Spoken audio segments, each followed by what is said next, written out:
What's up, ladies and gentlemen of YouTube? Lord Ryujin here, bringing you another video for today. I wanted to do another top picks, and today my top picks will be about Zelda Wii U. Some things that I would like to see Nintendo do with Zelda Wii U. Now, a lot of speculation is going into this because not a lot of stuff has been revealed about the game.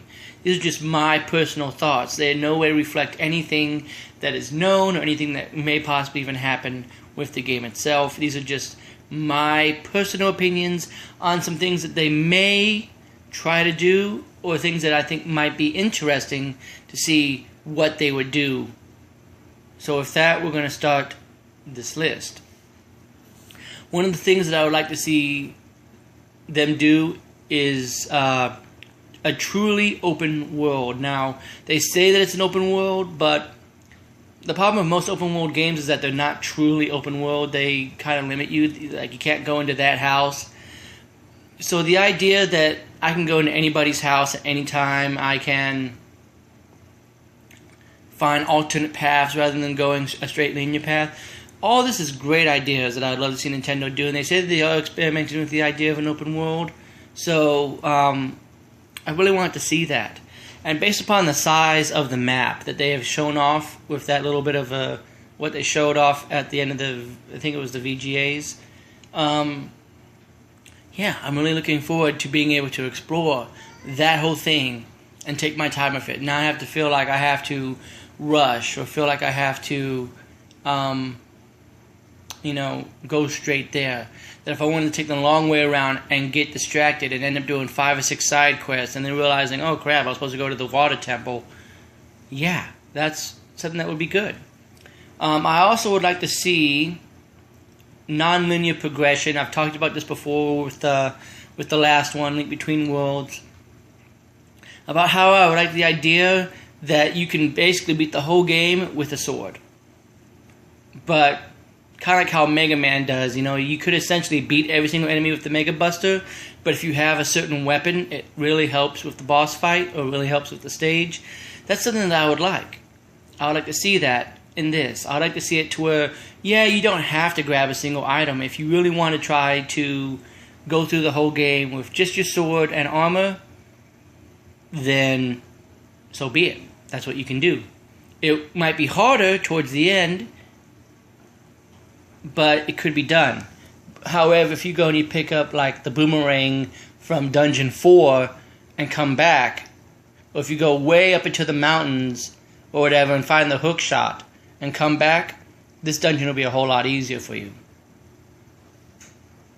So that way it really does depend upon you, because maybe you're not aware of where the hook shot is, but you want to go through and you want to do this dungeon.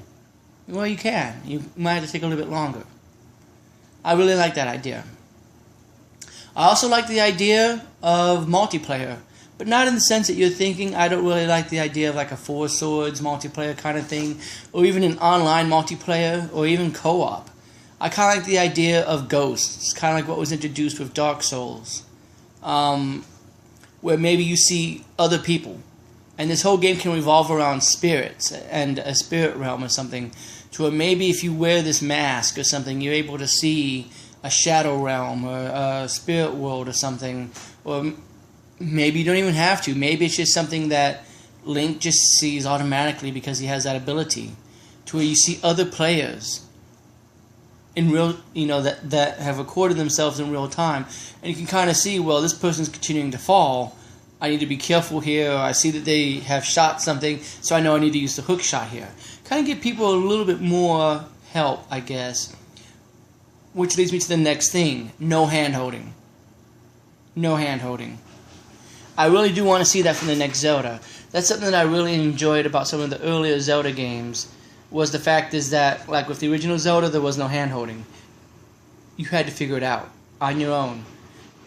If you wanted to know where a particular heart was, or what a particular secret was, you just had to take a bomb and keep blowing stuff up. And that's sort of why I kind of like the idea of those ghosts that I was talking about, or those spirits that you see roaming around. is that you can then maybe see, well, they planted something here. Does this mean that there's a secret? You can take your bomb and you can risk it and put it there, and oh, look, there's a secret. So it's kind of helping you if you have that capabilities, but you can also choose to cut it off and just have it to where, I just don't want to have it to where it's like Fee or Navi or anything, where it's just like, hey, look, this monster is weak against fire. Okay, well, I would have figured that out on my own, but thanks.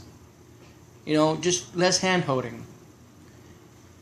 Oh, and let's see here. My final thing is I really want it to be a fully immersive story.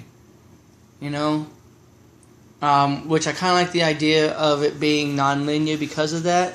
Is because of the fact is that maybe there are parts of the story that will make more sense if you take your time and go off to the side, all the way over here, and down to like the very bottom of Gerudo Valley or something, and really dig, and you might find an NPC who has a relative piece of the story that really binds it all together. You know? So I want it to be a really immersive story where everything feels like it relates back to everything. I would say less mini-games, but the mini-games do kind of add a little bit of difficulty to it.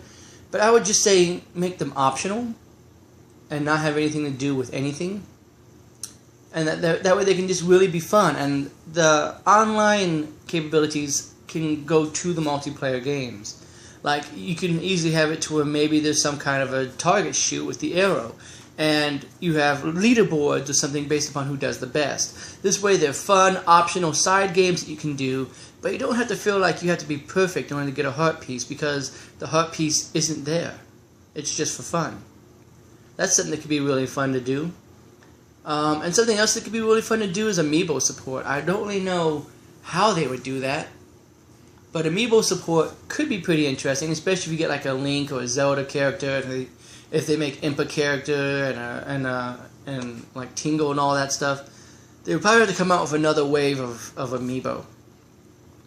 But to see what they could do with amiibo could be interesting, especially if it somehow had to do maybe with ghost data, to where, you know, as you play you have the Link on there and it saves the data, to where then it, you know, you take it over to like a friend's house or something and put it in there and it becomes a ghost or something. It could be interesting. They don't have to do that. That one's kind of a far-fetched idea.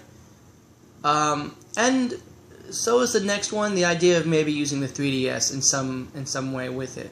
Now, I know that with the gamepad having its own screen, it could easily, you know, be used in conjunction with a lot of stuff. But I was thinking of the 3DS as more like the Tingle Tuner kind of thing. So maybe a second player that is linked up to the game with the 3DS can see maps, can see where treasure's hidden. And so that way it becomes kind of a co-op adventure. And in some ways your second player is like your Navi or like your Fee. To where if you really wanted to have that feature in there and somebody comes over with their 3DS, they can be the person that tells you, hey, this thing on the 3DS screen is telling me that this monster is weak against ice. We need to go find ice arrows, you know? And so that way you then go on a tangent and a little side quest to go looking for ice arrows or something. Those are just a lot of ideas that I have, and those are really just off the top of my head. And I think that's really all that I can think of. I might expand on this in a future video as more ideas come to me, but that's just it for now, guys. And as always, I appreciate you guys watching. Make sure that you leave your thoughts below. What do you want to see from the upcoming Zelda Wii U? What kind of interesting and new ideas do you think that Nintendo should try to experiment with? Or do you think that I pretty much have covered all the bases with that? But otherwise, yeah, I want to hear what you guys think. Just make sure we keep it civil, of course. Thanks for watching, as always, guys. I'll try my best to keep the videos coming, but I have been feeling a little bit under the weather lately, so I might have to skip a week or two, especially with Christmas and all that right around the corner. But otherwise, I do appreciate you guys watching, and have yourself a good one.